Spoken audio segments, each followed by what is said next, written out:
The text came in at 5:14 in the morning.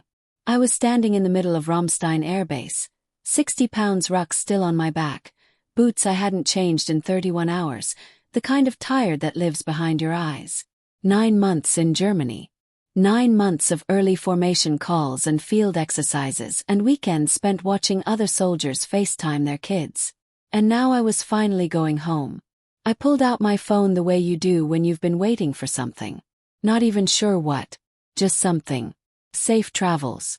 I can't wait to see you. Anything. One new message from Dad. Easter is better without you. Don't come.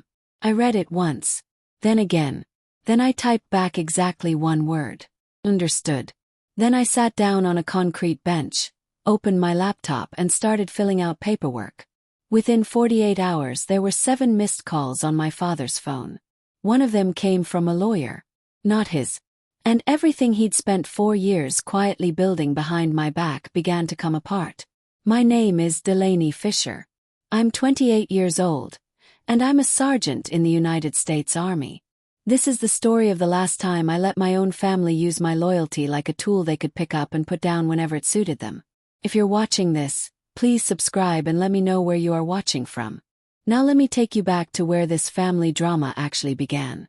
It was still dark outside the terminal windows. Around me, other soldiers were wrapping up their last calls before boarding, laughing too loud the way people do when they're relieved.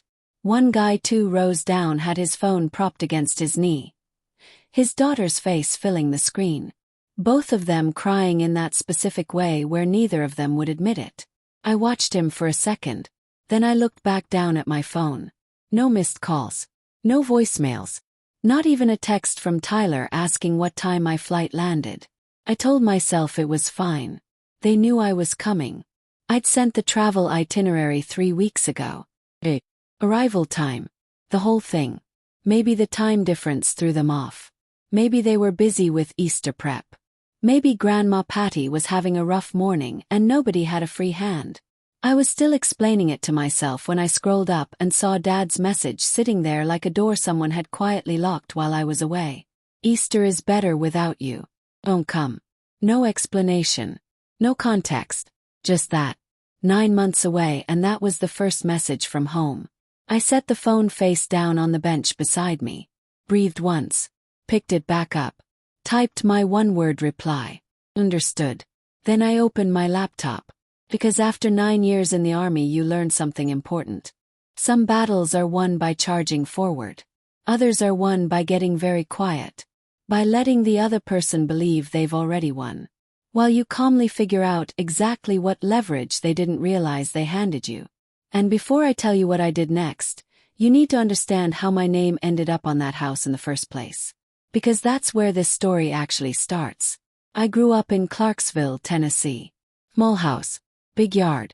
The kind of neighborhood where everybody knows what kind of car your dad drives. My parents split when I was 8. Not dramatic. Just quiet and final. Mom got the apartment on Riverside. Dad got the house on Birchwood. I went back and forth until eventually I stopped going back and forth. When I was 15, Dad married Brenda. I'm not going to tell you she was some villain who showed up and ruined everything. It wasn't like that. It was simpler. Brenda moved in. She had her way of doing things. And slowly I stopped being someone who lived there. And started being someone who visited. There's a difference. You feel it long before you can explain it. 3 years ago my mother died. Stage 4 ovarian cancer. Diagnosed 11 months before she passed. I was in the middle of a rotation cycle when we got the official prognosis. By the time emergency leave was approved I had 6 days. 6 days to sit beside her hospital bed. 6 days watching game shows she didn't care about. 6 days holding her hand while she slept. I didn't make it back for the funeral. That's not something I say out loud very often. I enlisted when I was 19. Not because I was running from something. It was simply the straightest path I could see to a life with structure. With stability. With a reason to get up in the morning that didn't depend on whether someone at the breakfast table acknowledged you. Tested well. Worked hard. Made sergeant. And for a while I kept calling home. That part didn't last. 5 years ago Dad called me.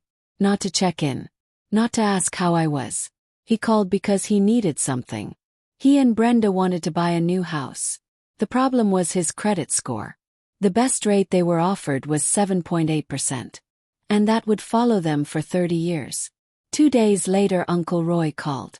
Roy is Dad's older brother. A retired real estate attorney. Careful. Methodical. The kind of man who explains things twice so you fully understand them. He laid out the numbers clearly. If I joined the loan as a co-borrower, the rate would drop to 4.9%. My name would be on the deed. And I would legally own 30% of the property. He gave me a week to think about it. Said yes. Not because I was naive. Because I understood something Roy didn't need to say. If my name was on the paperwork, I wasn't just the daughter they called when they needed something. I was legally part of the contract. The house closed in March. Roy handled everything. My name went on the mortgage. And on the deed. At the same time, I set up an $800 monthly allotment from my military pay.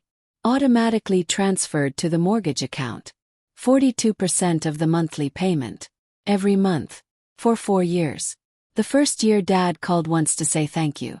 After that, the calls stopped. But the money didn't. And that's when things quietly began to change. The flight landed in Nashville at 4:22 in the afternoon. The sky was that soft gray color that Tennessee gets in early spring. The kind that makes everything look a little muted. I stood outside the terminal for a minute, breathing in air that felt different from Germany. Warmer, drier, familiar. For a second I almost laughed at myself.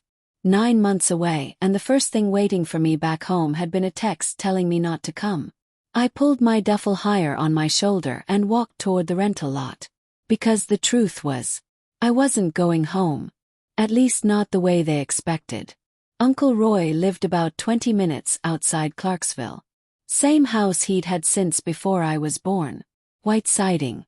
Big front porch. Wind chimes that always sounded slightly out of tune. When I pulled into his driveway, he was already standing outside. Hands in his coat pockets. Watching the car like he'd known exactly what time I'd arrive. I stepped out, and for the first time that day, someone actually smiled when they saw me. "Sergeant Fisher," he said. "Uncle Roy." He pulled me into a hug that felt solid. Grounded. The kind of hug that says you belong here without having to say it out loud. "You look tired," he said. 31 hours without sleep. He nodded once. "Come inside." The kitchen smelled like coffee and cinnamon. He poured 2 mugs and set one in front of me at the table. For a minute neither of us spoke. Finally he slid a folder across the table. Inside were copies of the mortgage documents, a deed, payment records, my monthly allotment statements. Every transfer from the last 4 years highlighted in yellow. $800 every month. 48 months. $38,400. Roy tapped the page. "Your father seems to have forgotten this part." I exhaled slowly. "I figured." He leaned back in his chair. "So let me explain what's about to happen tonight." I raised an eyebrow. "You already know." Roy smiled slightly. "Your grandmother called me this morning." Course she had. Grandma Patty had always been the one person in the family who could smell trouble before anyone else noticed it. "She said Easter dinner suddenly got moved to 6 instead of 2, Roy continued. "She also said your father looked nervous when he announced it." I couldn't help it. I laughed quietly. "Because he thought I wasn't coming." Roy nodded. "That's my guess." He slid another document out of the folder. "This is the original deed structure. 3 names. Gary Fisher. Brenda Fisher. Delaney Fisher. Ownership share listed clearly. Gary, 40% Brenda. 30% Delaney. 30% Roy looked at me carefully. "You understand what that means legally, right?" "I do. It means they cannot sell, refinance, or transfer ownership of that house without your consent." I took another sip of coffee. And judging by the text message, they were hoping I'd just sign something. Roy didn't answer. But the look on his face said enough. We left his house around 5:30. The The drive to Birchwood Street felt strangely quiet. Every mile closer brought back memories I hadn't thought about in years. The mailbox Dad painted blue when I was 10. The big oak tree where Tyler and I used to build terrible treehouses. The sidewalk where Mom once waited to pick me up. It all looked smaller than I remembered. Like time had quietly shrunk everything. When Roy parked down the street, the house was already glowing with warm light. Cars lined the curb. Neighbors walking dogs slowed down to glance at the gathering. Easter dinners in that neighborhood were practically a community event. I could hear laughter through the open windows. For a moment I stood there on the sidewalk, listening, feeling like a ghost outside my own childhood home. Roy closed his car door and adjusted his coat. "Ready?" he asked. He nodded. The front door was unlocked. We stepped inside just as someone in the dining room said something that made the entire table laugh. Then Grandma Patty looked toward the hallway and froze. Her fork clattered against her plate. "Delaney!" The room went silent. Every head turned. My father stood up so quickly his chair scraped loudly across the floor. "Delaney, what are you doing here?" The question hung in the air like something fragile. I tilted my head slightly. "I live here, remember?" No one laughed. Brenda's face had gone completely pale. Tyler stared at me like he'd seen a ghost. Grandma Patty was the first one to move. She pushed her chair back and walked across the room faster than I'd seen her move in years. Then she wrapped both arms around me. "Oh, honey," her voice cracked. "You came home." I hugged her back. For a second the tension in the room softened. But then my father cleared his throat. "Delaney, we didn't expect you." "I know," I said calmly. Roy stepped forward beside me. "Evening, Gary." My father's expression tightened instantly. "Roy, why are you here?" Roy smiled politely. "I was invited." That wasn't technically true. But nobody argued. Dinner resumed awkwardly. Plates passed around. Small talk that sounded forced. Every few minutes someone would glance at me, like they were trying to figure out what I was doing there. Finally my father set down his fork. "Delaney, maybe we should talk in the living room." "Sure." We stood. Brenda followed. So did Roy. And Grandma Patty. Tyler hovered in the doorway. My father closed the door behind us. Then he took a deep breath. "Look," he began. "This is a little complicated." I crossed my arms. "I'm listening." Brenda stepped forward with a piece of paper in her hand. "There's just a small form we need you to sign." Roy chuckled quietly behind me. Dad shot him an annoyed look. "It's just housekeeping," he insisted. "Since you don't actually live here, it makes sense for the deed to be in our names only." I held out my hand. "Let me see it." Brenda handed me the paper. One glance told me everything. Quitclaim deed transfer. They wanted me to sign away my ownership. For nothing. I looked up slowly. "And if I don't?" My father's jaw tightened. "Don't make this difficult." Roy finally spoke. "Gary, I strongly recommend you rethink that tone." Dad ignored him. "You barely come home," he said. "You don't need to be on the paperwork." I folded the document and handed it back. "You're right." For a second relief flashed across Brenda's face. Then I finished the sentence. "I don't need to be on the paperwork." Roy opened his folder. "But she is." He placed the deed on the coffee table, followed by the payment records. 48 highlighted transfers. $800 each. My father stared at them, confusion turning slowly into realization. Roy tapped the page. "Your daughter owns 30% of this house. And she's paid $38,400 toward the mortgage." Silence filled the room. Brenda looked like she might faint. Tyler whispered under his breath. "Wait, what?" Grandma Patty crossed her arms and looked straight at my father. "Well, Gary," she said calmly. "Looks like Easter just got interesting." For a long moment nobody spoke. The living room felt smaller than it had a few minutes earlier. My father stood frozen near the window, staring down at the paperwork Roy had placed on the coffee table. The yellow highlighter marks seemed almost too bright under the overhead light. 48 payments. 48 months. Every single one from my military account. Brenda was the first to break the silence. This can't be right, she said quickly. Her voice had that tight edge people get when they're trying to convince themselves more than anyone else. Roy didn't even look at her. It's very right, he replied calmly. These are bank records. Tyler leaned forward from the doorway, squinting at the pages. You paid the mortgage? He asked quietly. I nodded once. Part of it. How much? Roy answered before I could. $800 a month. Tyler's eyes widened. For how long? 4 years, Roy said. The number hung in the air like a weight. My father finally turned away from the window. You never said anything about that. I let out a quiet breath. You never asked. That landed harder than I expected. He opened his mouth like he wanted to argue, then stopped. Because the truth was simple. For 4 years, nobody had called to check how I was doing. Nobody had asked about money. They had simply accepted the transfers every month. And assumed I would stay quiet forever. Brenda crossed her arms. Well, this doesn't change anything, she said sharply. We still live here. Roy gave a small nod. Of course you do. Then he added calmly.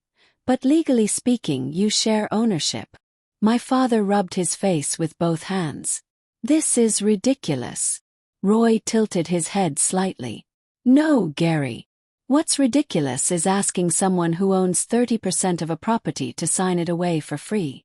Grandma Patty let out a quiet whistle. That's what you tried to do. Brenda's face flushed. It was just paperwork. Grandma Patty turned slowly toward her son. Gary. Tell me you didn't invite your daughter home just to trick her into signing something. My father didn't answer. And that silence said everything. Tyler looked back and forth between us. Wait, he said. You told Delaney not to come today. My father looked irritated. That's not the point. It kind of is, Tyler replied. The room went quiet again. For the first time all evening, my little brother wasn't looking at the floor. He was looking directly at our father. You told her not to come, he repeated slowly. And then you planned to get her to sign away part of the house? Brenda stepped in quickly. That's not what happened. Tyler shook his head. Then explain it. No one did. Roy closed the folder gently. Well, he said. Now that everything is clear, perhaps we should discuss the next step. My father gave him a tired look. What next step? Roy rested his hands on the table. There are 3 options. He held up a finger. First, Delaney keeps her ownership share. Another finger. Second, the property is sold and profits are divided. Third finger. Or third, you buy out her portion. My father stared at him. How much would that even be? Roy shrugged lightly. That depends on the current value of the home. Grandma Patty looked thoughtful. House down the street sold last month for $400,000. Brenda's eyes widened. That one had a finished basement. Roy nodded. Even conservatively, this house is worth around $350,000. He pulled out a calculator. 30%. The number appeared quickly. $105,000. Brenda inhaled sharply. That's insane. Roy corrected her calmly. That's ownership. My father sank down into the armchair. For the first time that night, he looked tired. Older. You'd really do this to us? He asked quietly. I looked at him. Do what? Force us out of our own home. I shook my head slowly. I'm not forcing anything. Roy spoke gently. You signed the agreement, Gary. And Delaney upheld her end for 4 years. Grandma Patty nodded firmly. That girl kept paying even while she was deployed. She looked at me. You were overseas the whole time. Germany, I said. Her expression hardened. And you still sent money home. I shrugged slightly.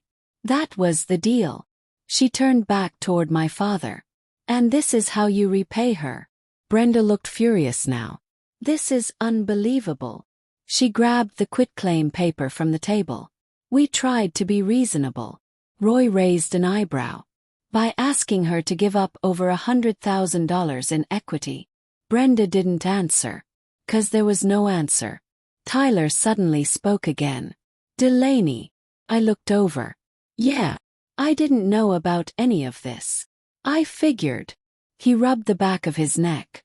That's actually pretty messed up. Brenda glared at him. Tyler. But he kept going. You told her not to come home. He looked straight at our father again. That's not how family works. The words landed like stones. For a moment nobody said anything. Finally my father looked up at me. What do you want? The question was simple, direct, and for the first time that night it felt honest. Thought about it. About the house. About the last 4 years. About the text message at 5:14 in the morning. Then I answered. I want fairness. Roy nodded approvingly. That's reasonable. My father leaned forward. So what does that mean? It means we get an appraisal, I said. If you want to stay in the house, you buy out my share. And if we can't? Roy answered calmly. Then the house goes on the market. Brenda looked horrified. You can't be serious. I met her gaze. I am. Dinner ended not long after that. Nobody had much appetite anymore. Grandma Patty hugged me again before I left. You did the right thing, she whispered. Tyler walked me out to the driveway. The evening air felt cooler now. He kicked at a loose rock on the pavement. I really didn't know, he said. I believe you. He nodded slowly. Phil. I'm glad you came. I smiled a little. Me too. Roy unlocked the car. As we pulled away, I looked back once. The house lights glowed softly through the trees. The same house where I'd grown up. But somehow it didn't feel like mine anymore. Not really. And maybe that was okay. 2 weeks later the appraisal came back. $362,000. My 30% share came out to just over $108,000. My father called me the next day. For the first time in years. I talked to the bank, he said. We can refinance and buy out your share. His voice sounded tired, but calmer than before. That's fair, I said. There was a long pause on the line. Then he spoke again. I shouldn't have sent that text. No, I said quietly. You shouldn't have. Another pause. I'm sorry. It wasn't a perfect apology. But it was the first honest thing he'd said in a long time. 3 months later the paperwork was finalized. The refinance went through. My share of the equity was transferred into my account. Just over $110,000 after closing adjustments. Roy called to confirm everything. You handled that situation very well, he said. Honestly, better than most people would have. I smiled a little. The army teaches patience. He chuckled. Yes, it does. I didn't move back to Clarksville. And I didn't need to. Because the truth is something I learned that Easter night. Family isn't about who shares your last name. It's about who shows up when it matters. Grandma Patty still calls every Sunday. Tyler texts me every couple weeks. And my father talks sometimes, carefully, like two people learning a new language. But at least now we're speaking honestly. And sometimes, that's enough.